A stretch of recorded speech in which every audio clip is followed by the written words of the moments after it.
ചേട്ടാ നമസ്കാരം. നമസ്കാരം.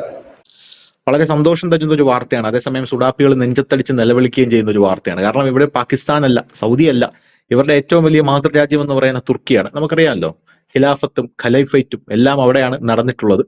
അപ്പോ ഈ തുർക്കി എന്ന് പറയുന്ന രാജ്യം 6 രാജ്യങ്ങളെയാണ് 72 മണിക്കൂറിൽ ഇസ്രായേൽ ചുരുട്ടിക്കൂട്ടിയത്. ആ വാർത്ത നമ്മൾ എടുത്തായിരുന്നു, അത് നമ്മൾ ചർച്ചയും ചെയ്തു. ഇപ്പൊ 7ാമത്തെ രാജ്യത്തിലേക്ക് കടക്കാൻ പോവുകയാണ് ഇസ്രായേൽ.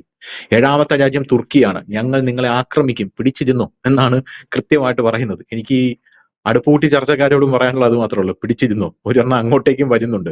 അതിനവര് പ്രധാനമായിട്ട് പറയുന്ന കാരണം ഈ ഖത്തർ ഹമാസ് നേതാക്കളെ വിളിച്ച് ചർച്ച നടത്തി. ഹമാസിന് അവർ ഹെഡ് ക്വാർട്ടേഴ്സ് കൊടുത്തു, അവർക്ക് ആഡംബര ബംഗ്ലാവുകളും കാറുകളൊക്കെ കൊടുക്കുന്നുണ്ട്. നിങ്ങൾ ഈ ഖത്തർ എന്ന് പറയുന്ന രാജ്യം അമേരിക്ക അഫ്ഗാനിസ്ഥാൻ ആക്രമിച്ചപ്പോൾ എന്താണ് പറഞ്ഞത്? അമേരിക്കയിൽ ആക്രമണം നടത്തിയ തീവ്രവാദികളെ അഫ്ഗാനിസ്ഥാനിൽ പോയി അമേരിക്ക ആക്രമിച്ചു, വെൽ ഡൺ എന്നല്ലേ പറഞ്ഞത്. അപ്പൊ ഞങ്ങളെ രാജ്യത്ത് ആക്രമണം നടത്തിയ ഹമാസുകാരെ അങ്ങോട്ടേക്ക് വന്ന് ആക്രമിക്കുമ്പോൾ അതേ വെൽ ഡൺ എന്തുകൊണ്ടാണ് നമുക്കും കിട്ടാത്തത് എന്ന് കൃത്യമായിട്ട് ഇസ്രായേൽ ചോദിച്ചിട്ടുണ്ട്. ഇപ്പോഴിതാ തുർക്കി ഭയന്ന് വിറച്ചിരിക്കുകയാണ്. എർദോഗൻ ഓൾറെഡി അവിടെ അത് നമ്മൾ പറയാൻ വിട്ടു കേട്ടോ. തുർക്കിയിൽ ഒരു വലിയ പ്രതിഷേധം നടക്കുക, തുർക്കിയിൽ അവിടെ ഇവിടെയായിട്ട് വലിയ പ്രതിഷേധങ്ങൾ നടക്കുക. നമ്മൾ ഈ France, Germany, Philippines, Nepal, Bangladesh, Japan എന്നൊക്കെ പറയുമ്പോൾ തുർക്കി നമ്മൾ വിട്ടുപോയി. അതെങ്ങനെ വിട്ടുപോയി എന്ന് എനിക്കൊരു പിടിയും കിട്ടുന്നത്. അവിടെ വലിയ പ്രതിഷേധം നടക്കുക. അപ്പൊ എർദോഗനെ താഴെ ഇറങ്ങിയിട്ടേ അവിടെ ഒരു കോടതി വിധിയാ പ്രശ്നം. ഈ പ്രതിപക്ഷത്തെ തകർക്കാൻ ഒരു കോടതി വിധി വന്നു എന്ന് പറഞ്ഞുകൊണ്ട് ഇവര് വലിയ പ്രതിഷേധം. അപ്പൊ ഈ തുർക്കിയിലേക്ക് ഇസ്രായേൽ അറ്റാക്ക് നടത്താൻ പോവുകയാണ് എന്ന് പറയുന്നത്. നേരത്തെ ഇസ്രായേൽ പറഞ്ഞിരുന്നത് പാകിസ്ഥാനെ ഞങ്ങൾ അടിക്കും കേട്ടോ എന്നാണ് ഇസ്രായേൽ കൃത്യമായിട്ട് പറഞ്ഞിരുന്നത്. അപ്പോ അതിന് ഇന്ത്യയുടെ ഒരു സഹായം ഇസ്രായേൽ ചോദിച്ചിട്ടുണ്ട്. ആ ഒരു റിപ്പോർട്ടൊക്കെ നമ്മൾ നേരത്തെ കണ്ടതാണ്, ഇന്ത്യ ഒന്നും പറഞ്ഞിട്ടില്ല. അപ്പൊ ഇങ്ങനെ ഒരു സാഹചര്യത്തിൽ തുർക്കി ഈ ഒരു വാർത്ത വന്നത് പിന്നെ എർദോഗൻ അങ്ങ് പാനിക്കായി. കഴിഞ്ഞ ദിവസം 50 GCC രാജ്യങ്ങളുടെ ഒരു യോഗം ഉണ്ടായിരുന്നു, എങ്ങനെ ഇസ്രായേലിനെ ഒതുക്കാം എന്നുള്ളത് കൊണ്ട്. ഏഷ്യാനെറ്റിലെ വാർത്തകളൊക്കെ ഞാൻ കാണുമ്പോൾ ഏഷ്യാനെറ്റിലെ മാധ്യമ പ്രവർത്തകനായിട്ടുള്ള എനിക്ക് തോന്നുന്നു സഹൽ സി മുഹമ്മദ് ആണെന്ന് തോന്നുന്നു, അദ്ദേഹം പറയുന്നത് ആയുധങ്ങളൊക്കെ തട്ടിക്കുടഞ്ഞെടുക്കുകയാണ് ഇപ്പോൾ GCC. എന്ത് ആയുധം ഉണ്ടെന്ന് എനിക്ക് അറിഞ്ഞുകൂടാ. ബിജുചേട്ടൻ പറഞ്ഞ പോലെ അവിടെ 2 എണ്ണപ്പാടത്തിൽ 2 ബോംബിട്ട് കൊടുത്താൽ തീരാന്നുള്ള കേസേ ഉള്ളത്, അതിനൊന്നും സംഭവിക്കാതിരിക്കട്ടെ. അപ്പോ അങ്ങനെയൊക്കെയാണ് ഇവിടെ നറേറ്റീവ് പ്രചരിപ്പിക്കുന്നത്. അപ്പൊ തുർക്കിയിലെ ഈ എർദോഗൻ ഓടി GCC രാജ്യങ്ങളുടെ സമ്മേളനത്തിൽ പോയി സഹായിക്കണം എന്ന് അഭ്യർത്ഥിച്ചിട്ടുണ്ട്. അടിക്കുമെന്ന് പറഞ്ഞാൽ അമ്മ അടിച്ചിരിക്കും. അമ്മമാർക്ക് ഈ പറച്ചിലൊന്നുമില്ല, ചെയ്ത് കാണിക്കലേ ഉള്ളൂ. ഇപ്പൊ തന്നെ പണി തുടങ്ങിയെന്ന് ആർക്കറിയാം. വിജയേട്ടൻ പറഞ്ഞതുപോലെ RSSകാർ എല്ലായിടത്തും ഇന്ത്യയിൽ ഉണ്ടെന്ന് പറഞ്ഞതുപോലെ ഈ മൊസാദ് എല്ലാ സ്ഥലത്തും ഉണ്ട്. ഇനി എർദോഗന്റെ അടുത്തിരിക്കുന്നവൻ ചിലപ്പോൾ മൊസാദിലുള്ള ആരെങ്കിലും ആയിരിക്കും. അപ്പോ ഈ സമ്മർദ്ദം ചെലുത്തണം, അതായത് അമേരിക്കയിൽ നമ്മൾ ഇസ്രായേലിനെ പിടിക്കാനായിട്ട് സമ്മർദ്ദം ചെലുത്തണമെന്നാണ് ഈ GCC രാജ്യങ്ങൾ പറയുന്നത്. ഈ ഹമാസിന്റെ ഉന്നത നേതാക്കൾ ഗസയ്ക്ക് പുറത്തുള്ള മറ്റ് രാജ്യങ്ങൾ അഭയം തേടുന്നതിൽ പ്രധാനപ്പെട്ട ഒരു രാജ്യം തുർക്കിയാണ്. കഴിഞ്ഞ ദിവസം ഇസ്രായേലിന്റെ army chief of general staff Eyal Zamir ആണ് ഇപ്പോൾ പറഞ്ഞത്, ഞങ്ങൾ നിങ്ങളുടെ അടുത്തേക്ക് വരുന്നുണ്ട്, ഒന്ന് പിടിച്ചിരുന്നോ എന്ന് പറഞ്ഞത്. പിന്നെ വേറൊരു കാര്യം ഇതിൽ വളരെ ഇമ്പോർട്ടന്റ് ആയിട്ട് എനിക്ക് ചോദിക്കാനുള്ളത്, തുർക്കി എന്ന് പറയുന്നത് ഒരു നാറ്റോ രാജ്യമാണ്. ഈ നാറ്റോ രാജ്യങ്ങളിൽ ഏതെങ്കിലും ഒരു രാജ്യത്തെ വേറൊരു രാജ്യം ആക്രമിച്ചു കഴിഞ്ഞാൽ ആ രാജ്യത്തെ എല്ലാവരും കൂടെ പല്ലും നഖവും ഉപയോഗിച്ച് സംരക്ഷിക്കണം എന്നുള്ളതാണ് ഇവരുടെ ഭരണഘടനയിൽ പറയുന്നത്. അപ്പൊ അങ്ങനെ ഒരു സാഹചര്യം ഉണ്ടായാൽ കഴിഞ്ഞാൽ ഇസ്രായേൽ തുർക്കിയെ അറ്റാക്ക് ചെയ്താൽ നാറ്റോ ഇസ്രായേലിനെതിരെ തിരിയാനുള്ള സാധ്യതയുണ്ടോ? എന്തായിരിക്കും ഈ ലോകക്രമത്തിൽ ഈ ഇസ്രായേൽ തുർക്കി അറ്റാക്ക് ചെയ്താൽ ഉണ്ടാകാൻ പോകുന്ന മാറ്റങ്ങൾ? നമ്മൾ മുൻപ് പറഞ്ഞതുപോലെ തന്നെ റഷ്യയുടെ കാര്യം പറഞ്ഞതുപോലെ തന്നെയാണ് ഇസ്രായേലിന്റെ കാര്യം. അവർക്ക് ഒരു രാജ്യവും പിടിച്ചെടുക്കണമെന്ന് യാതൊരു ആഗ്രഹം അവർക്കില്ല. അവർക്ക് നിലനിൽപ്പാണ് പ്രശ്നം. അവരുടെ രാജ്യത്തിന് ജീവിക്കണം, അവരുടെ ജനതയ്ക്ക് ജീവിക്കണം, നിലനിൽപ്പാണ്. അവർക്ക് നിലനിൽക്കണമെങ്കിൽ അവരുടെ ശത്രു ഉണ്ടാകാൻ പാടില്ല. എനിക്കിത് ഓർമ്മ വരുന്നത് ദേവാസുരം എന്ന ചിത്രത്തിൽ നായകനായ മോഹൻലാൽ വില്ലന്റെ കൈ വെട്ടിയെടുക്കുന്നു. അതിനുശേഷം നായകൻ പറയുന്നൊരു ഡയലോഗുണ്ട്, നിന്നെ എനിക്ക് കൊല്ലാമായിരുന്നു, പക്ഷെ എനിക്ക് ജീവിക്കണം, അതുകൊണ്ടാണ് നിനക്കിനി ഈ കൈ വേണ്ട എന്ന് ഞാൻ വെച്ചത് എന്നാണ് പറഞ്ഞതൊക്കെയാണ് ഇസ്രായേൽ. അവർക്ക് ജീവിക്കണം, അതിന് രാജ്യങ്ങളൊന്നും അവർക്ക് തകർക്കണമെന്നോ അവിടെ ഭരണം മറിച്ചിടണമെന്നോ ഒന്നും അവർക്ക് ആഗ്രഹമില്ല. അവർക്ക് ജീവിക്കണമെങ്കിൽ അവർക്ക് എതിരെ മറ്റ് രാജ്യങ്ങൾ കേന്ദ്രീകരിച്ച് നീങ്ങുന്ന ഭീകര സംഘടനകളെ, ഭീകരത്താവളങ്ങളെ അവർക്ക് തീർക്കേണ്ടതായിട്ടുണ്ട്. ഖത്തറിനോട് അവർക്ക് നേരിട്ട് യാതൊരു വിരോധവുമില്ല, ഒരു കലിപ്പും അവർക്കില്ല. പകരം ഹമാസിനെ അവിടെ കൊണ്ടുവച്ച് പാലൂട്ടുന്നതിന് ഹമാസിന്റെ ഉച്ചക്കടിക്കുക എന്നുള്ളതാണ് അവരുടെ പ്രധാനപ്പെട്ട ലക്ഷ്യം. അത് അവർ ചെയ്യുകയും ചെയ്തു. ഇതിന് സമാനമാണ് തുർക്കി. ഇവിടെ ഒരു കാര്യം കൊണ്ട്, ഇപ്പൊ തുർക്കിയുടെ ആ സംഘർഷം പറഞ്ഞപ്പോഴാണ് യസീദികളുടെ കാര്യം പറഞ്ഞത്.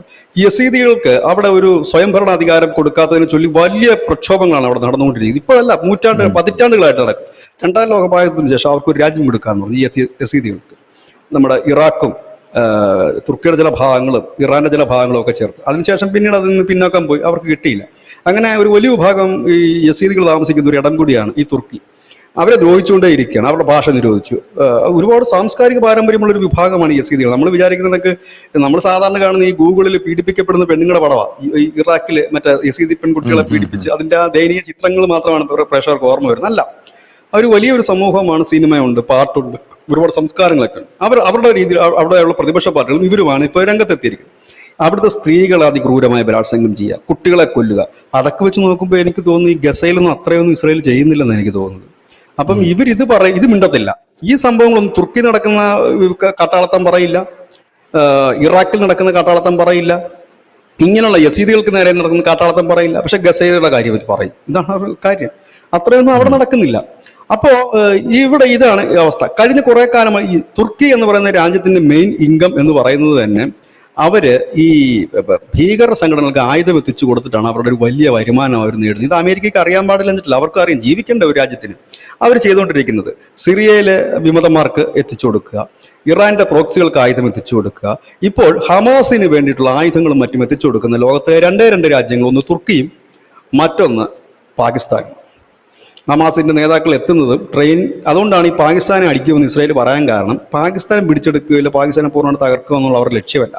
പകരം പാകിസ്ഥാൻ ബേസ് ചെയ്തിട്ടാണ് ഇപ്പോൾ ഹമാസ് കൂടുതൽ ട്രെയിനിങ് നേടുന്നതും. അവർ പാക് നിവശ കാശ്മീരിലൊക്കെ വന്നത് നമ്മൾ വാർത്ത കൊടുത്തതാണ്. ഹമാസിന്റെ ലീഡർമാർ പാക് നിവശ കാശ്മീരിൽ വന്നിട്ട് പറഞ്ഞു അടുത്ത ലക്ഷ്യം ഞങ്ങളുടെ ഇന്ത്യയാണ്, ഇന്ത്യ പിടിച്ചെടുക്കും എന്ന് പറഞ്ഞു. പക്ഷെ ഇപ്പോഴവർക്ക് നേരെ ചൊവ്വ മൂത്രം ഒഴിക്കാൻ സമയം കിട്ടുന്നില്ല. ഓടിക്കൊണ്ടിരിക്കുകയാണ് ഇസ്രായേലിൽ കിടന്ന് അങ്ങോട്ടും ഇങ്ങോട്ടും ഓടുക, പരക്കം മാഞ്ഞുകൊണ്ടിരിക്കുകയാണ്. അത് ഓക്കെ ആയാലല്ലേ ഇന്ത്യ പിടിക്കാൻ പറ്റത്തുള്ളൂ. ഏതായാലും ഇസ്രായേലിനെ സംബന്ധിച്ച് അവർക്ക് ഇപ്പോൾ അവർ നടത്തിക്കൊണ്ടിരിക്കുന്ന യുദ്ധം, ഇപ്പോൾ അവർ നടത്തിക്കൊണ്ടിരുന്ന ഗസ സമ്പൂർണ്ണമായി പിടിച്ചെടുക്കൽ എന്നുള്ള യുദ്ധത്തിലേക്ക് അവർ പൂർണ്ണമായി നീങ്ങിക്കഴിഞ്ഞിരിക്കുന്നു. ഇനി അവർക്ക് വേണ്ട സാധനം എന്ന് പറഞ്ഞാൽ ചുറ്റോട് ചുറ്റും അവർക്കെതിരെ എവിടുന്നൊക്കെയാണോ ഇനി ശത്രുത ഉള്ളത് അവിടെ മുഴുവൻ തകർക്കുക. സമാധാനത്തിലെങ്കിലും കുറച്ചു നാളെങ്കിലും സമാധാനത്തിൽ മുമ്പോട്ട് പോകാൻ അവർക്കത് ചെയ്തേ പറ്റൂ. അതിനാണ് ഇവർ ഈ യമനിലെ ഹൂത്തി കേന്ദ്രങ്ങൾ നിരന്തരം ആക്രമിക്കുന്നത്. ലെബനനിൽ അവരൊരു ഏകദേശം ഒരു പകുതി അടിച്ചൊതുക്കി കഴിഞ്ഞിരിക്കുന്നു. ഇറാൻ അവർ കൊടുത്ത ഒരു വലിയ മുന്നറിയിപ്പും എന്തുകൊണ്ടാണ്? ഇറാനോടുള്ള നേരിട്ടുള്ള ശത്രുത കൊണ്ടല്ല അവർ ചെയ്തത്. അവർ ചെയ്തത് ഈ ഹൂത്തി വിമതന്മാർക്കും ഹമാസിനും വലിയ ഫണ്ടിങ്ങും ആയുധങ്ങളും കൊടുക്കുന്നതുകൊണ്ട് മാത്രമാണ് അവർ ചെയ്തത്. ഖത്തറിനകത്ത് അവരത് ചെയ്തത് എന്താണെന്ന് വെച്ചാൽ ഹമാസിന്റെ ഹെഡ് ക്വാർട്ടർ ഖത്തറിലാണ്. അവിടെ ഇരുന്നുകൊണ്ട് ഈ പണി ഒപ്പിച്ചാണ് അവിടെ ചെയ്തത്. എർദോഗനാണ് ഇപ്പോൾ ഹമാസിനും ഒപ്പം തന്നെ ഹൂത്തി വിമതർക്കും, ഹമാസിന് മാത്രമല്ല ഹൂത്തി വിമതർക്കും ഹിസ്ബുള്ളയ്ക്കും ആയുധങ്ങൾ എത്തിക്കുന്നത് ഈ എർദോഗനാ, തുർക്കിയ. അതിന് അദ്ദേഹം അവിടെ തന്നെ ചില ഭീകര സംഘടനകൾ അവർക്കുണ്ട്, വിമതന്മാരായ സംഘടനകളുണ്ട്, അതുവഴിയാണ് ഇത് എത്തിക്കുന്നത്. അതുകൊണ്ട് തന്നെയാണ് ഇസ്രായേൽ തുർക്കിയെ അടിക്കുമെന്ന് പറയുന്നത്. ആ അടിയിൽ നാറ്റോ ഇടപെടാനുള്ള സാധ്യതകൾ വളരെ കുറവാണ്. കാരണം എന്തെന്ന് വെച്ച് കഴിഞ്ഞാൽ ഈ അടിക്കുന്നത് ഇപ്പൊ തുർക്കി പാർലമെന്റിനോ ഇല്ലെങ്കിൽ സൈനികപരമായിട്ടൊരു അറ്റാക്കിന് രാജ്യം പിടിച്ചെടുക്കലൊരു അറ്റാക്കിനല്ല ഇസ്രായേൽ മുതിരുന്നത്. പകരം അവർക്ക് എതിരെ ഉപയോഗിക്കാനുള്ള ആയുധം നിർമ്മിക്കുന്ന ഫാക്ടറികൾ, ഇല്ലെങ്കിൽ അവർക്കെതിരെ ഉരുത്തിരിഞ്ഞു വരുന്ന ആയുധങ്ങൾ, ഇതിൻ്റെയൊക്കെ ഡിപ്പോകളും കാര്യങ്ങളും ലക്ഷ്യമായിക്കൊണ്ടായിരിക്കും ആക്രമണം വരുന്നത്. അത് മുമ്പും ഇസ്രായേൽ ചെയ്തിട്ടുള്ളതാണ്, പുതുമയുള്ള കാര്യമൊന്നുമില്ല. അതുകൊണ്ട് ഇസ്രായേൽ അത് ചെയ്യും. ഇനി അത് പുതുമ ഉണ്ടാകാൻ പോകുന്ന ഒറ്റ അടിയേ ഉള്ളൂ, അത് പാകിസ്ഥാനിൽ കയറി ഇസ്രായേൽ അടിക്കുന്നതാണ്. അതും അധികം വൈകില്ല, അത് 101% ഉണ്ടാകും. ഒരുപക്ഷെ എനിക്ക് തോന്നുന്നത് ഒരു 3ാം ലോക മഹായുദ്ധം ഉണ്ടാകുകയാണെങ്കിൽ പാകിസ്ഥാന് കിട്ടാവുന്ന ഒരു പുറത്തുനിന്നുള്ള അടി കൂടുതലും ഇസ്രായേലിന്റെ ഭാഗത്തുനിന്ന് തന്നെയായിരിക്കും. കാരണം അവരെ സംബന്ധിച്ച് പാകിസ്ഥാൻ അവരുടെ കണ്ണിലെ ഒരു കരടാണ്. അതായത് തുർക്കിയെ പിന്നെ അവർക്ക് ഒതുക്കി നിർത്താൻ കഴിയും. പക്ഷെ പാകിസ്ഥാൻ എന്ന് പറയുന്നത് അവർക്ക് എന്നേക്കുമായി ഇവിടുത്തെ ടെറർ ഗ്രൂപ്പുകളെ നിർത്തേണ്ടത് അനിവാര്യമായ ഒരു ഘടകം കൂടിയാണ്. അപ്പോൾ ഈ രണ്ട് രാജ്യങ്ങളിലേക്ക് വരും. ഇപ്പോൾ ഈ അമേരിക്കയുടെ ഡീപ് സ്റ്റേറ്റ് ആണ് നേപ്പാളിൽ കളിക്കുന്നതെന്ന് പറയുമ്പോൾ നമുക്ക് ചിരിയാണ് വരുന്നത്. കാരണം അമേരിക്കയുടെ തന്നെ സഖ്യകക്ഷികളായ തുർക്കി ആയാലും ജപ്പാൻ ആയാലും ഇവിടങ്ങളിലെല്ലാം ഇത് തന്നെ ഈ ഡീപ് സ്റ്റേറ്റ് ആണല്ലോ കളിക്കുന്നത്. ഇതിൽ ഏത് ഡീപ് സ്റ്റേറ്റ് ആണെന്ന് ആർക്കും ഒരു പിടുത്തവും ഇല്ല. ഇനി റഷ്യയുടെ ഡീപ് സ്റ്റേറ്റ് ആണോ ഇന്ത്യയുടെ ഡീപ് സ്റ്റേറ്റ് ആണോ എന്നൊന്നും നമുക്കറിയില്ല. ഏതായാലും ഡീപ് സ്റ്റേറ്റ് എന്ന് നമ്മൾ പറയുന്നതേ ഉള്ളൂ.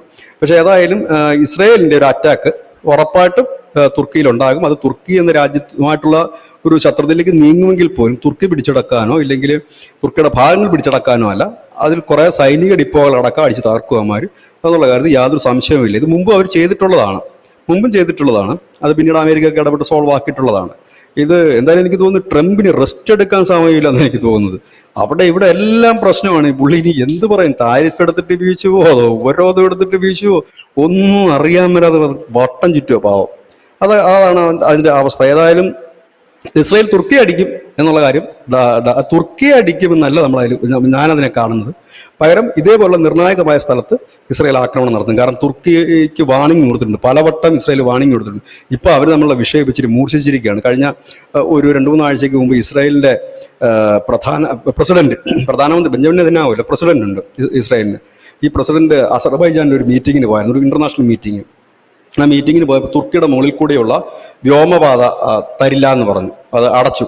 ഒപ്പം തന്നെ തുർക്കിയിലുള്ള ഈ തുറമുഖങ്ങളെല്ലാം അടച്ചിരിക്കുക. അത് ഇസ്രായേലിനെ സംബന്ധിച്ച് വലിയ നഷ്ടമാണ്, തുർക്കി തുറമുഖങ്ങൾ അടയ്ക്കുന്നത്. അതുവഴിയാണ് അവരുടെ ലോജിസ്റ്റിക്കും മറ്റുള്ള കാര്യങ്ങളും നടന്നു പോകുന്നത്.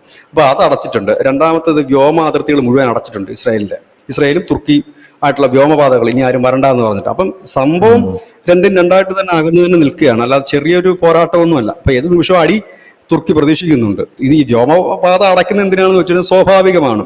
പിന്നെ കടന്നു കയറി കഴിഞ്ഞാൽ ഇല്ലീഗലാണല്ലോ, അതാണല്ലോ അതിന്റെ റൂള്. ഇപ്പം നമ്മുടെ രാജ്യത്ത് വ്യോമപാത അടച്ചു എന്ന് പറഞ്ഞാൽ നാറ്റോ എത്താൻ സാധ്യതകൾ വളരെ കുറവാണത്. കാരണം എന്ന് വെച്ചാൽ ഇത് കുടുംബത്തിനുള്ളൊരു കലഹം.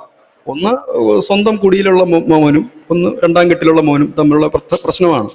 അപ്പൊ അത് അവർക്ക് അഡ്ജസ്റ്റ് ചെയ്ത് ട്രംപിന് കൊണ്ടുപോകാനുള്ളതേ ഉള്ളൂ. ട്രംപ് അല്ലേ, കുഴപ്പമില്ല. ട്രംപിന്റെ ഉള്ളതും പണം, മറ്റുള്ള രാജ്യങ്ങളിൽ ഇല്ലാത്തതും പണം. മറ്റൊരു സിനിമയെ പറഞ്ഞതൊക്കെ, എനിക്ക് കൂടുതൽ ഉള്ളതും പണം, നിങ്ങൾക്ക് ഇല്ലാത്തതും പണം എന്നുണ്ടെങ്കിൽ ട്രംപ് വരും. ട്രംപ് വന്നിട്ട് എർദോഗനോട് പറയും, ഞാനൊരു $500 ബില്യൺ നാളെ നിനക്ക് ഇട്ടേക്കാം, നീ അതുകൊണ്ട് പ്രശ്നമില്ല, അമാർ അത് കിട്ടിയ അടിയൊക്കെ മേടിച്ചു കൂട്ടിക്കോ, ബാക്കി പറയാം. ഇതേ പണി കൊണ്ട് ഇസ്രായേലിനടുത്ത് എല്ലാം പറ്റില്ലല്ലോ, അതുകൊണ്ട് ഇത് സെറ്റ് ചെയ്യും. എന്നിട്ട് പറയും, ഒരു കാര്യം ചെയ്തേക്കു, സമയമുണ്ടെങ്കിൽ നോബൽ പ്രൈസിന് എന്നെ ഒന്ന് നോമിനേറ്റ് ചെയ്തേക്ക് എന്ന് പറഞ്ഞിട്ട് പുള്ളി പോകാനുള്ള സാധ്യതയേ ഉള്ളൂ. ഇതാണ് ഇതിനകത്ത് നടക്കാൻ പോകുന്നൊരു സാധനം. അടി കിട്ടും എന്നുള്ള 100% ഉറപ്പാണ്. ഇടിപ്പോ ഇതിനു മുമ്പും ചെയ്തിട്ടുണ്ട് അവര്. ഇപ്പൊ ഈ വ്യോമപാത അടച്ചിരിക്കുന്നത് വെച്ചാൽ ഇല്ലീഗലായിട്ട് ഒരു ഡ്രോണെങ്കിലും ഇല്ലെങ്കിൽ ഒരു വിമാനം കടന്നു കഴിഞ്ഞാൽ പറയാമല്ലോ, അതെ ഞങ്ങളുടെ മുന്നറിയിപ്പ് ലംഘിച്ചുകൊണ്ട് വന്നു യുദ്ധം എന്ന് തുർക്കിക്ക് പറയാൻ കഴിയും. അതുകൊണ്ടാണ് അത് ചെയ്തിരിക്കുന്നത്. അവരുടെ പ്രസിഡന്റിന് പറക്കാൻ അനുമതി കൊടുത്തില്ല എന്ന് പറയുമ്പോൾ ചെറിയ സംഘർഷം ഒന്നും അല്ലല്ലോ ഉള്ളത്, വലിയ രീതിയിൽ തന്നെ അവർക്ക് മാനസികമായി അകന്നു നിൽക്കുകയാണ്. പിന്നെ തുർക്കിക്ക് സ്വന്തം രാജ്യത്ത് തന്നെ വലിയ പ്രക്ഷോഭങ്ങളും നടക്കുന്നു എന്നുള്ളതാണ് മറ്റൊരു യാഥാർത്ഥ്യം. എന്തായാലും ഇസ്രായേൽ പറഞ്ഞൊരു വാക്കുകൂടെ പറഞ്ഞ് ഞാൻ നിർത്താം. ബെഞ്ചമിൻ നെതന്യാഹു യുദ്ധമൊക്കെ നടക്കുമ്പോൾ പറഞ്ഞൊരു വളരെ കാച്ചിങ് ആയിട്ടുള്ള ഒരു വാക്കുണ്ട്, മറ്റുള്ള രാജ്യങ്ങൾ ആയുധം താഴെ വെച്ചാൽ അവർക്കൊന്നും സംഭവിക്കാൻ പോകുന്നില്ല, പക്ഷെ ഇസ്രായേൽ ആയുധം താഴെ വെച്ചാൽ പിന്നെ ഇസ്രായേൽ ഈ ഭൂമുഖത്തുണ്ടാകില്ല എന്നാണ് ബെഞ്ചമിൻ നെതന്യാഹു പറഞ്ഞത്. Thank you Bishar.